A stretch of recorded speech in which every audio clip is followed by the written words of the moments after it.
Sugatan naman ang 3 miyembro ng militar matapos sumiklab ang isang engkwentro sa bayan ng Toboso sa Negros Occidental. Yan at ang iba pang mga rumarapidong balita mula sa probinsya, hatid ng iba't ibang istasyon sa ilalim ng MBC Media Group.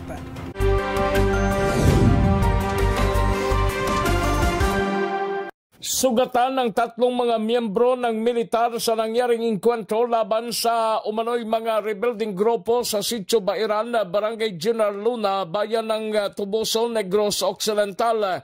Ayon kay Police Captain Arnel Lasap, hepe ng Toboso PNP, kaagad na dinala sa ospital sa lungsod ng Escalante ang mga sugatang sundalo sa ilalim ng 79th Infantry Battalion ng Philippine Army at hindi muna pinangalanan.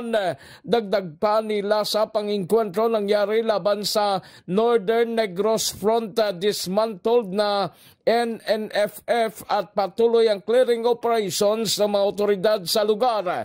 Sa ngayon, nasa evacuation center ang mahigit 250 na mga individual mula sa lugar ng engkwentro, habang kansilado din ngayong araw ang pasok ng mga estudyante sa Barangay Tabunak at General Luna Elementary School dahil sa umano'y bakbakan.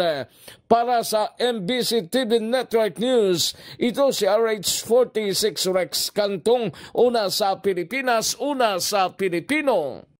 Nakatanggap naman ng financial assistance mula sa local government unit ng Silvino Lubos ang mga bagong former rebels na sumarindel sa pamahalaan.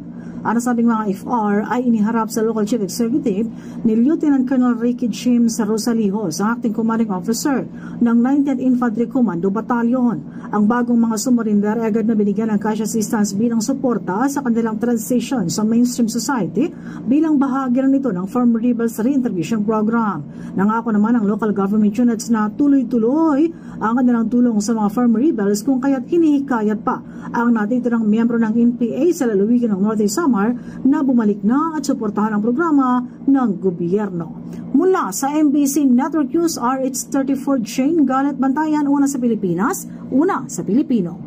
Sa ilalim ng pamumuno ni Jail Superintendent John Teddy Madria, warden ng Olongapo District Jail at sa pakipagtulungan ng Livelihood Cooperative Development Office LCDO, matagumpay na nakapagtapos para sa basic bartending training ang 30 PDL sa 10 araw na pagsasanay.